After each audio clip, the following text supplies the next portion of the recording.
very, very happy to be able to welcome to the stage one of the BHA's best-known vice presidents, a man who is known to all of you as a great scientist and a great science communicator. And he will be chaired today by Samira Ahmed. Please welcome them both to the stage for you now.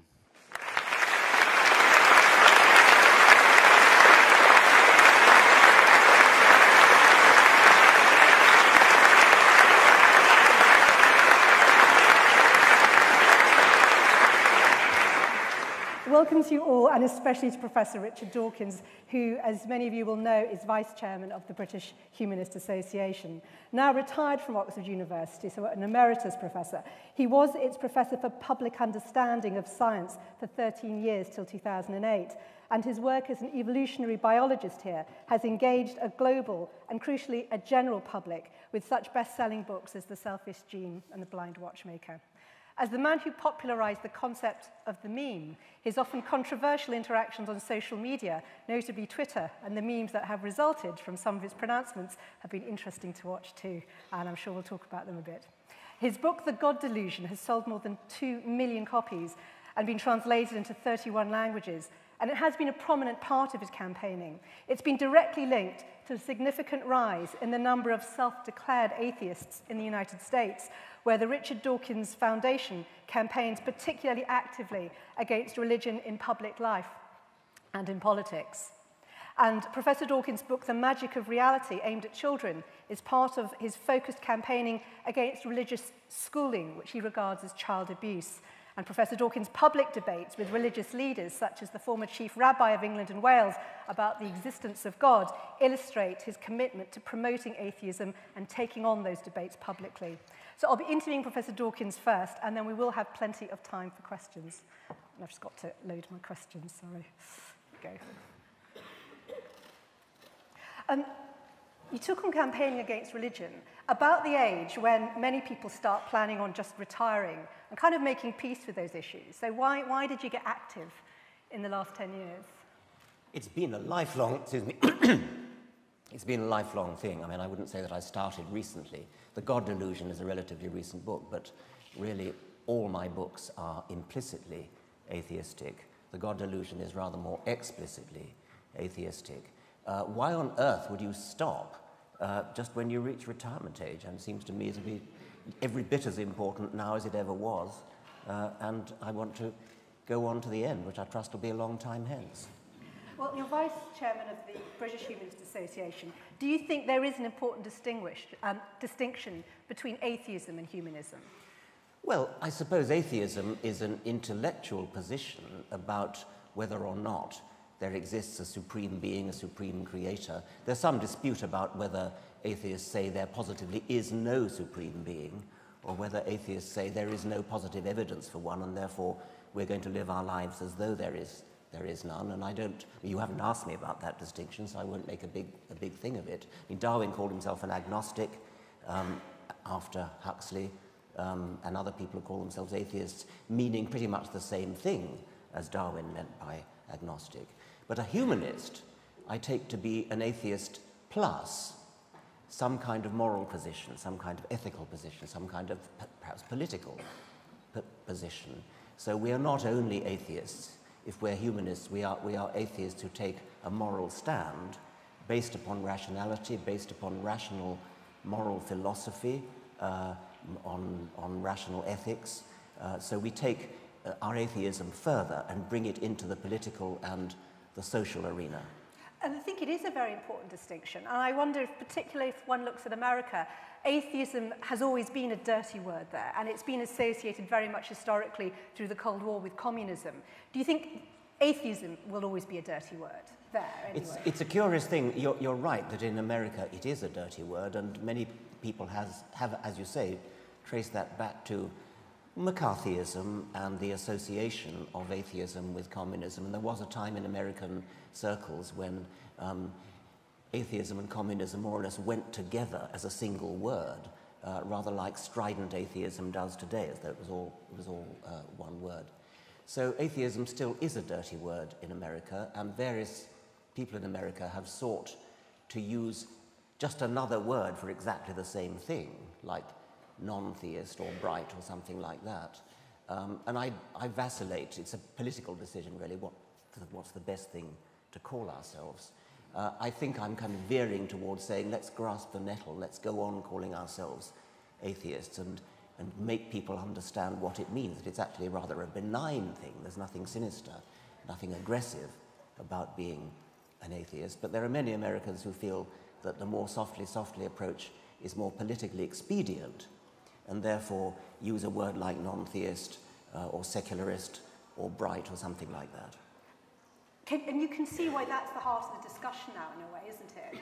That it's one thing feeling that you're right, it's another thing actually winning over hearts and minds. That's right. I mean, the polls in America suggest that if you define atheist in a sort of more neutral way, as secularist, non-believer, sometimes they're called the nuns, then you find about 20% of Americans fall into that category. But if you define it as if you use the word atheist, then it drops to about 2%. So just simply changing a word for exactly the same thing. Julia Sweeney, I've often told this story, but it's very, very funny. Julia Sweeney, the American comedian who did this wonderful one-woman show called, I think, was it Letting Go of God, something like that, describing her own escape from Roman Catholicism.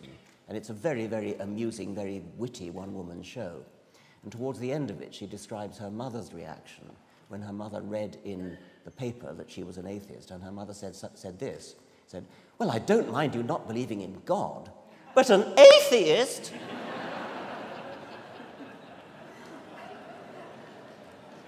You are especially active in the USA with the Foundation for Reason and Science. Is America, in a way, your priority? And should it be a priority for humanism, do you think? Well, there's a lot to be said for making it a priority. It is an extraordinary anomaly, that what you've just raised, that atheism is a dirty word in America.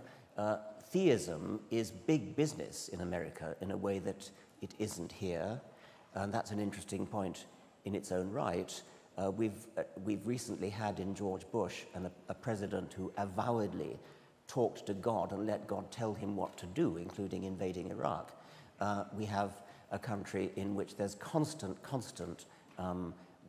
in effect, cultural warfare over religion, where I'm told by my American friends that when you move to a new town in America and you go to a party, absolutely the first question you're asked is, what church do you go to? You can't imagine that happening here. So there is a difference. There is a sense in which perhaps our efforts need to be concentrated in America rather than Britain. But actually on the world stage, it seems to me that our efforts need to be concentrated in the Middle East, in places where religion is more than just a sort of cultural battle, but actually is a physical, violent battle where people are actually being killed because of futile and footling distinctions between one religion and another. I mean, do you have a view on what sort of action one can take?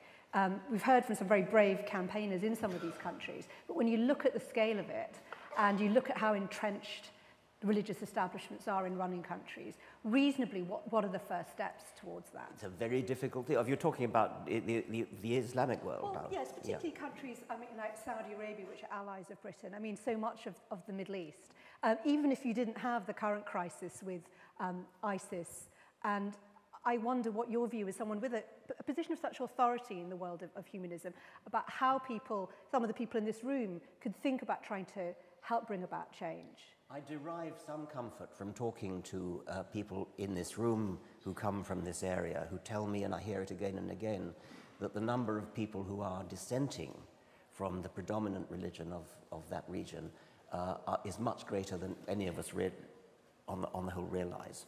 And that there is an underground movement, there is an undercurrent going on, and it could be one of those cases where there might be a critical mass, where enough of such people come out that it ceases to be dangerous to do so. Well, tell me about coming out, because this is a big part of your campaigning, but it doesn't feel like it's practical in so many of these countries yet, when you look at the level of authoritarian crackdown on any form of dissent. That's right, and that's why I use the phrase critical mass, because there does come a point when enough people dissent from the ruling majority that the ruling majority no longer exercises the power that it at present does.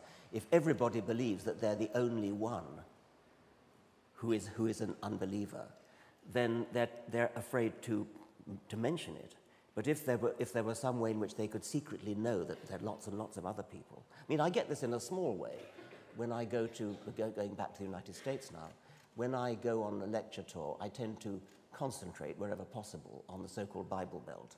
I tend to go to the Deep South, and what I find there is that contrary to what many people expect, I get my most enthusiastic receptions in the Bible Belt. And just a second thought immediately tells you why. The sort of people who come to my lectures and the lectures of people like Christopher Hitchens are beleaguered.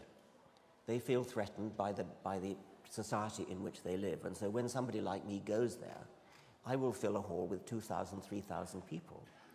And the point is, for me, is not what I can tell them. The point for me is that they see each other in a great big hall, and they realize, I'm not alone after all. I thought I was. So I see myself as a lightning rod to bring people together and recognize their existence. And I'm hoping that, I mean, of course, in America, they're not actually physically endangering themselves by doing so. But there could be something similar in the Islamic world. Perhaps the internet could be a major force for informing and then empowering people, because it's relatively hard for an authoritarian government to police the internet. I mean, they try, and to some extent they succeed, but I think that it's going to get harder and harder to do that, and so it's possible that the internet may be one of our biggest weapons. Okay, well, we'll talk about the internet more later. I want to talk a bit about education. You've spoken very forcefully against religious schooling as brainwashing and indeed child abuse. The US has a secular schooling system, and yet it has far higher religious belief among its population than the UK. And I know that the UK is its own little area, but the UK has faith schools, and I wonder, is the principle of a secular schooling system necessarily a solution? I mean, is America's education system better?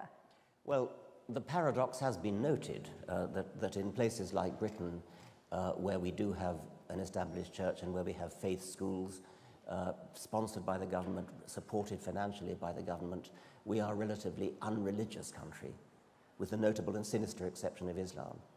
But as far as Christianity is concerned, in this country, Christianity is dying. Do you really think that, given the rise of schools which are promoting creationism? I mean, there's a great deal of concern about new Christian fundamentalism. There is a certain concern of the rise of neo-fundamentalism in Britain. The figures show, if you compare, for example, the 2001 census in Britain with the 2011 census, in 2001, the census published that there was something over, I think it was about 72% people called themselves Christian in Britain. And then in 2011, that had dropped, I think, to 54%. I may have got the figure slightly wrong, but it's approximately a drop of about 20%. And that doesn't tell the whole story. My British foundation, the Richard Dawkins Foundation for Reason and Science in Britain, commissioned a poll, an Ipsos Mori poll, in the very week of the 2011 census in order to get people exactly at the time when they'd actually filled in their census form. And we polled specifically people who had ticked the Christian box in the census. So these were people who had said, I am a Christian. And we asked them a number of supplementary questions to investigate actually how Christian they really are. So to test their knowledge of the Bible, for example, we said, what is the first book of the New Testament? Is it Matthew, Genesis, Acts of the Apostles, or Psalms? I think it was 39% successfully ticked Matthew. Now, these are people who advertise themselves in the census as being Christian. And it's not that they had to reach into their memory to pull out the word Matthew. They were given a four-way choice of Matthew, Acts, Genesis, and psalms. Is that still a fair argument to bring up? I mean, I take your point about whether people are practicing, but in a way it's interesting that you choose to use that question now. I've only got to question one. Yeah, but I'm sure you'd find lots of... But that's the interesting about belief. It isn't always about knowing all the details of documents, is it? It's That's about why we need to go on to question 2. Which is? Go on. Well, I forget exactly the order of the questions, but they were things like, do you believe Jesus is your Lord and Saviour? Do you go to church? Do you govern your life by Christian morality? That kind of thing. We asked them... after the figure dropped dramatically from 54% who said they were Christian to something derisorily small to the answer to the question, do you believe Jesus is your Lord and Saviour? Do you believe Jesus was born of a virgin? Do you believe Jesus rose on the 3rd day? I mean, the figures dropped, I forget exactly what to, but not quite to single figures, but almost to single figures when we asked them those questions. So then we asked, why then did you tick the Christian box? And the most popular answer to that was, oh, well, because I like to think of myself as a good person. That, ladies and gentlemen, is what we're up against. Well, people think that the word Christian means good person. It actually sometimes is used. You say somebody who's just done you a good turn, oh, thank you, you're a Christian. So that was that. Then we said, well, when you have a moral dilemma, when you have a moral question, a difficult ethical question to face, do you turn to your religion to answer it? And I think it was only 10% of the people who ticked the Christian box who said, yes, we turn to our religion. The majority of them said what probably anybody in this room would say. I mean, I forget the exact phraseology of the question, but it was things like what we would call moral philosophy. It was things like taking advice from friends, the sorts of things that any sensible person would base their moral decisions on. So I think the outlook in Britain from the point of view of the death of Christianity is optimistic. I think it's on the way out. Do you have a time scale? No, I mean, I don't do that. Just wondered. I don't do time scales. But what about Islam? You used the word sinister. Well, that's a much more difficult problem, and I mean, I sometimes, dare I say this, I sometimes flirt with the point of view that Ayaan Hirsi Ali has put out, that we actually need Christianity as a bulwark against, well, do you know the Hilaire Belloc verse? Always keep a hold of nurse for fear of finding something worse. Okay. Whose idea was it that you joined Twitter? Well, the people who run my foundation had been tweeting on my behalf for quite a long time, and they built up the number of followers. God knows what the followers means, but they built it up to about 300,000 and persuaded me that this was a significant number. I mean, it compares favorably with the circulation of some of our great newspapers in this country, for example, and that it might be a good idea if I started tweeting myself. So I took that up about 2 years ago. And you are very enthusiastic on it. I mean, well, I think it's a very, I mean, as a student of memetics, I think it's a very interesting medium. The discipline of reducing what you have to say to 140 characters is difficult. It's almost an art form, and I find it an interesting challenge. I think it's quite useful for just putting a thought out there. I think it may not be very useful, I'm positively sure it's not very useful for actually making a coherent argument. You need to do that at greater length. But for putting a thought out there to provoke discussion, I think it can be extremely valuable for that purpose. That if you read what you see on Twitter, it's an extraordinary variety of things. Some people will say things like, John Smith, whatever the name is having lunch. And that was my first exposure. I saw somebody said, he so-and-so is having lunch. No one's ever accused you of putting up boring tweets, I don't think. They occasionally have, actually. But it's just, and it's the one question that a number of people here at the Congress have come up to me to say they wanted raised, which is they feel that some of the stuff that you've said on Twitter has been very aggressive, and you've got yourself into rows as a result, and that perhaps you risk becoming a liability to the humanist Well, cause. that's right. I mean, there is a school of thought that says that. And my attitude to that I fluctuate a bit. I mean, it depends who I've most recently been talking to in a way. That probably applies to all of us. We tend to go up and down a bit. I've recently, on this conference, I've heard David Silverman talking about firebrand atheism. And I've heard Martin Rosen this morning talking about the virtues of giving offence. So I'm all kind of fired up with that at the moment. Would you say you're a firebrand and you're happy to give offence? I'm often accused of being a firebrand. I'm often accused of being strident, and the God Delusion, rather oddly in a way, because the God Delusion is actually quite a moderate book.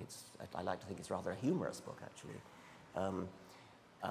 But it is described as strident by some religious people. But I don't want to. I mean, you asked me about Twitter, and I do want to talk about that just because in recent months it has taken on. Okay, well, I think because of some of your comments. There are some things that one about rape, which you presented as a kind of, I think, a provocation. And if I can just read it. Absolutely not. I did not present it as a exactly. provocation. Let me just read it, because there was another one that was similar. Date rape is bad. Stranger rape at knife point is worse. If you think that's an endorsement of date rape, go away and learn how to think. And then you did a very similar one on violent versus mild paedophilia. Now, you know how people have felt about that. Do you regret anything about bothering to do those as tweets? As you said yourself, it's not an ideal medium for setting of complex arguments. I don't regret it as much as you want me to say I regret it. No, I don't want you to say anything.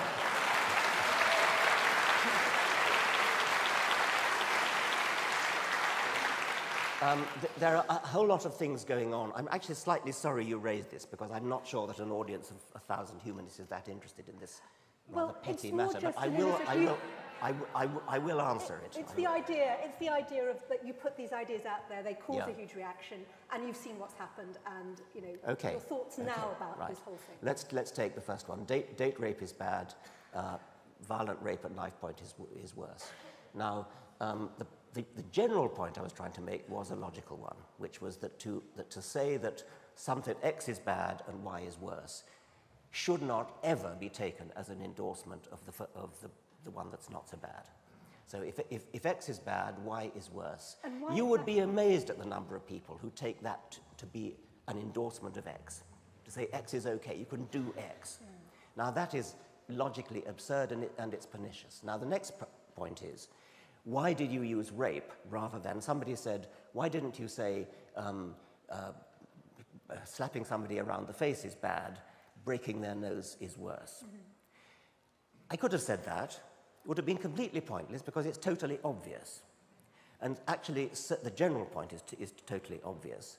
But you would be astonished at the number of people who I've seen on Twitter who, when I've said that anything is bad, something else is worse, they will take it as an endorsement. It came up with paedophilia, when I said mild paedophilia, by which, of course, I meant relatively mild paedophilia. I mean, this is a comparative statement. Relatively mild paedophilia is bad. Violent buggery is worse. Now, can anybody see? I mean, I myself, as probably many people in this room, have been the victim of mild paedophilia. Well, basically, you were abused at school. A teacher at school sat me on his lap, put his hand inside my trousers, and fiddled for about half a minute. Now, I said that that is not as bad as being violently assaulted, raped, perhaps something that would scar you for life. It's not as bad as this 15 seconds or 30 seconds, whatever it was, that I endured. Not as bad as somebody who gets raped by their father, say, every week for 5 years. Now, that is truly traumatic. That is a horrible, horrible, hideous thing to happen. And yet I was being accused of downplaying, denigrating the horror of paedophilia by saying that when a man put his hand inside my trousers for half a minute, that wasn't the worst thing that ever happened to me. Of course it wasn't the worst thing that ever happened to me. But when somebody is raped every week by his father or by his uncle or by his grandfather or by somebody like that, that very probably is the worst thing that ever happened to them. Now, if I were to say that my 30 seconds of unpleasantness was the worst thing that ever happened to me, I could just imagine the chorus of people who really did endure the horrors of violent paedophilia say, how dare you big up your trivial 30 seconds of horror, and how dare you do that and thereby make light of the awfulness that happened to me. I suppose the reason I raised it was not because I expected you to explain it in detail. It was because people wonder why raise it there. Because it looked like you were trying to show something about logical thinking. I'll tell you why. I was trying to say something about logical thinking, but that logical point doesn't raise its silly head in neutral cases like X and Y, and in cases like giving somebody a slap around the face as distinct from breaking their nose. It doesn't raise its head with that. It does raise its head when you're talking about rape and paedophilia and possibly nothing else. Do you think... Let me finish. Therefore, I wanted to make the point that we are rationalists, we're humanists, we're skeptics, we're atheists. Why have we allowed these two topics of rape and paedophilia to deprive us of our normal logical reasoning? And we suddenly, oh no, we don't talk about that, that's too sensitive.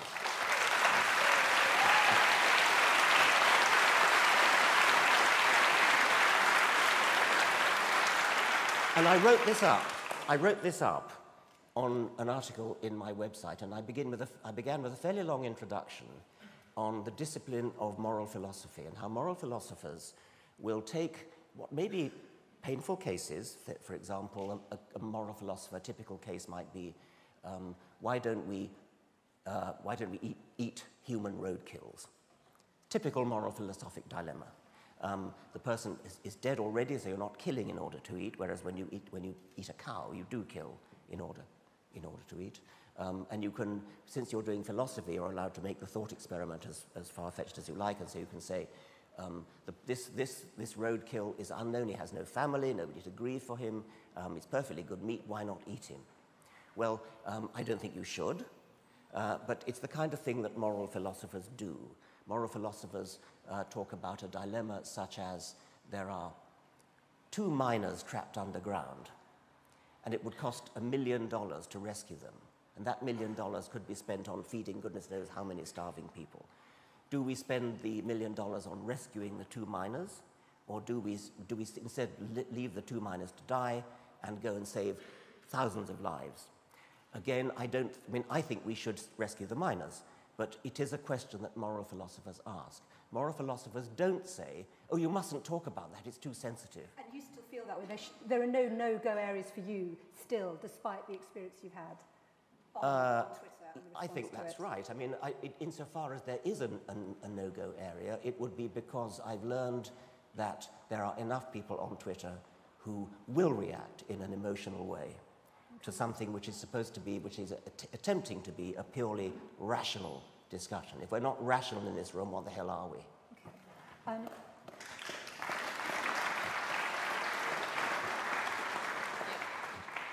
Peter Higgs, the Nobel Prize-winning physicist and a fellow atheist, said in 2012 that he felt sometimes you concentrate on all religion as fundamentalist, and that can be too aggressive and it can damage the cause of humanism, when he would argue many believers, people who do believe in God in some way, have no quarrel with you.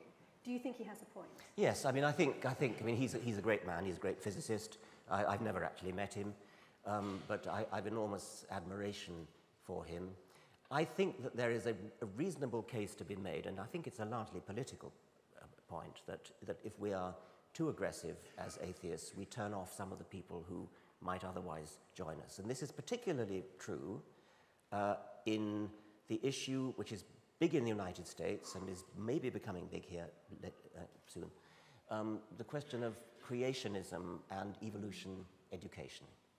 And I've been taken to task by Eugenie Scott, who's an absolutely admirable woman who runs the, I forget what they call it, but the sort of think tank in California that fights valiantly for evolution against against creationism. And she's just, I think, retired from that position now, but she was constantly berating me for turning off the very people we ought to be recruiting as allies, which is moderate religious people, moderate Christians and moderate Jews and so on, who...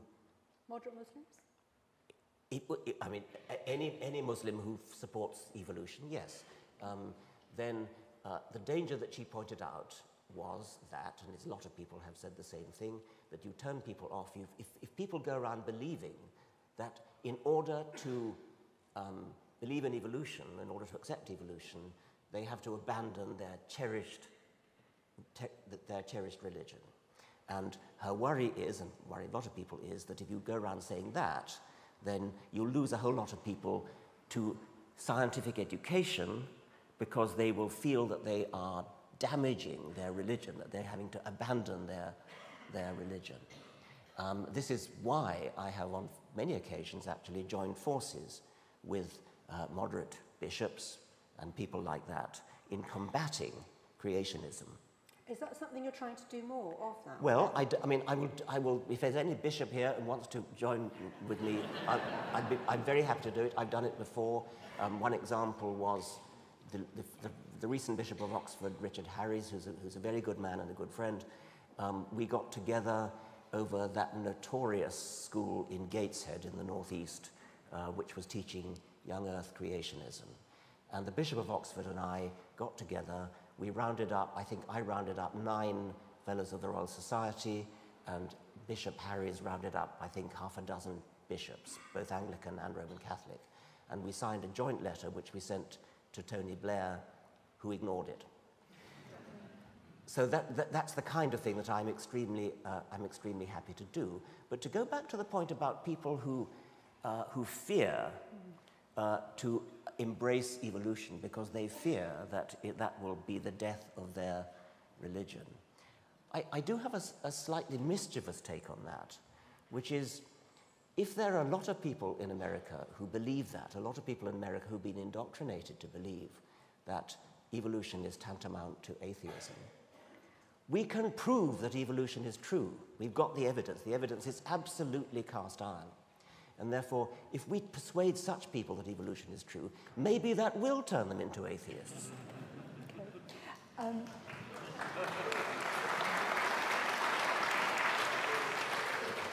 Just one more question from me, really, before we open it up to questions from the audience. What laws would you like to see introduced if you could rule the world, and particularly in regard to religious freedom?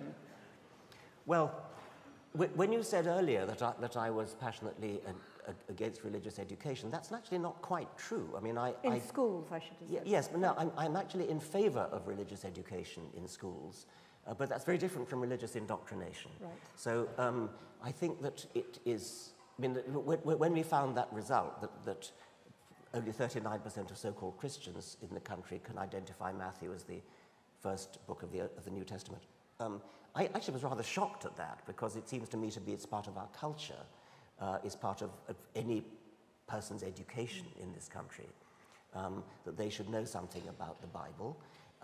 You cannot appreciate European history unless you understand about Christianity and the Crusades and battles between Protestants and Catholics and things like that. You can't appreciate English literature unless you can take your allusions to biblical references, because there's so much of the Bible in literature. I mean, the Bible vies with Shakespeare as a sort of origin of common phrases that we all use and don't realize where they come from. And because, like Shakespeare, from roughly the same period, the King James Bible is actually rather beautifully written. So in a world ruled by Richard Dawkins, everyone would know the Bible, they would understand the history of religions as a sort of anthropological, cultural cultural, historical, literary. But that, of course, is poles apart from indoctrination, where a child is told, you're in a Catholic school, you are a Catholic child, you believe this nonsense here. I mean, that's what you'd like to change, presumably, an end to faith schools? I would like to abolish faith schools in the sense of schools that are run by particular churches, particular denominations, which indoctrinate children in a particular religion, which are remarkably effective. I mean, the reason why there's so much bloodshed and violence in the Middle East is precisely because young children have been indoctrinated from the cradle upwards. And they've been sent to madrasas, they've been taught nonsense. And they've been told this is holy writ, they've been told that you've got to believe this. And people really do believe it. As Sam Harris said, the thing to understand when you're talking about people like suicide bombers, these people really believe what they say they believe.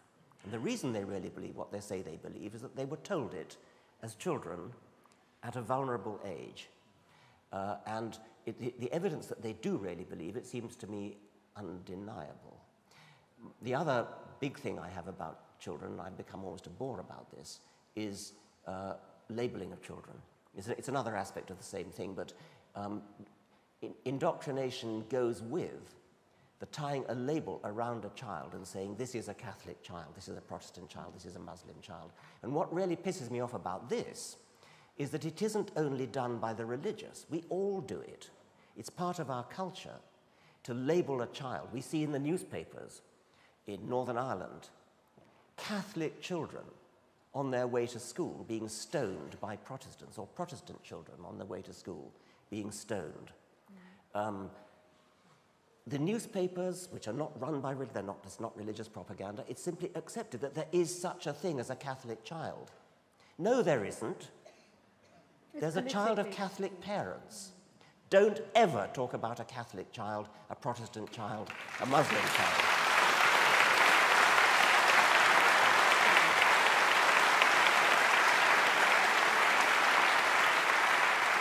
And we're talking consciousness raising here. We're talking, it's exactly the same feat as was brilliantly achieved by feminists when they changed our language so that we no longer use sex pronouns when we mean neutral pronouns.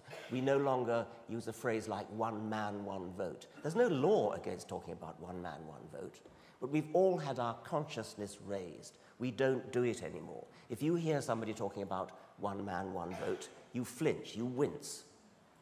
We all do it, rightly so. We need to get people to wince and flinch whenever they hear talk of a Catholic child, a Muslim child, a Protestant child, and so on. That's consciousness raising. And that, I think, is the single biggest thing I want to do, is raise consciousness. And one way to do it in the case of labeling children is to say, there is an existentialist child. There is a postmodernist child. We don't do that, and if anybody did it, we would be shocked. We don't even say, there's a humanist child, at least I hope we don't. We say, there's a child of Catholic parents. This child may be a child of postmodernist parents, certainly, or existentialist parents, but we don't even dream of saying, therefore, it's a postmodernist child, an existentialist child, a secular humanist child. Why do we do it? Why do we accept it with respect to Catholic child, Protestant child, etc.? We have to leave it there, but remarkable place to end. Richard Dawkins, I can't thank you enough for your time and your honesty, for your terrific questions. I think a big round of applause for our guests.